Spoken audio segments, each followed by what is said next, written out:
بسم الله الرحمن الرحيم. سأل سائل بعذاب واقع للكافرين ليس له دافع من الله ذي المعارج. تعرج الملائكة والروح إليه في يوم كان مقداره 50,000 سنة فاصبر صبرا جميلا إنهم يرونه بعيدا ونراه قريبا يوم تكون السماء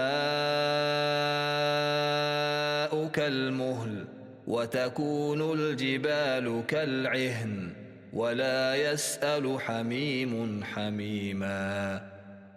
يبصرونهم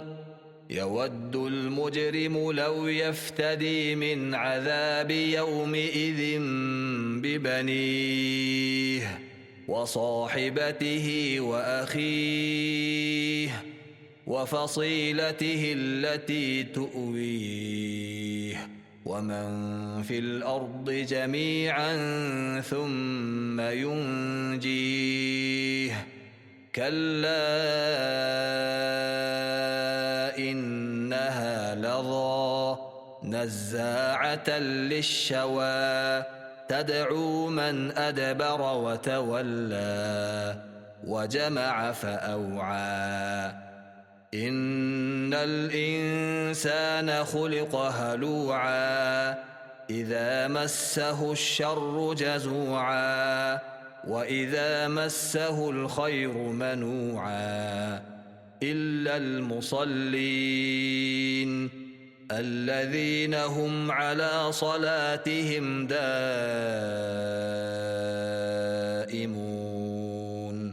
والذين في أموالهم حق معلوم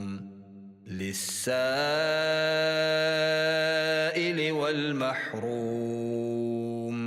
والذين يصدقون بيوم الدين والذين هم من عذاب ربهم مشفقون إن عذاب ربهم غير مأمون والذين هم لفروجهم حافظون إلا على أزواجهم أو ما ملكت أيمانهم فإنهم غير ملومين فمن ابتغى وراء ذلك فأولئك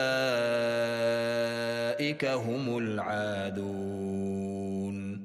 والذين هم لأماناتهم وعهدهم راعون والذين هم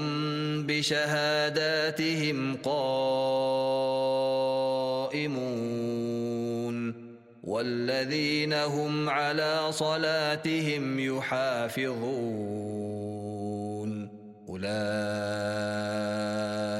في جنات مكرمون. فما للذين كفروا قبلك مهطعين عن اليمين وعن الشمال عزين أيطمع كل امرئ منهم أن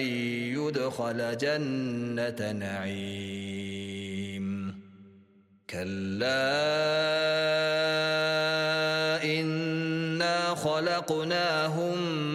مما يعلمون فلا أقسم برب المشارق والمغارب إنا لقادرون على أن نبدل خيرا منهم وما نحن بمسبوقين فذرهم يخوضوا ويلعبوا حتى يلاقوا يومهم الذي يوعدون يوم يخرجون من الأجداث سراعا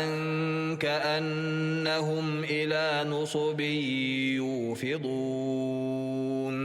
خاشعة أبصارهم ترهقهم ذلة ذلك اليوم الذي كانوا يوعدون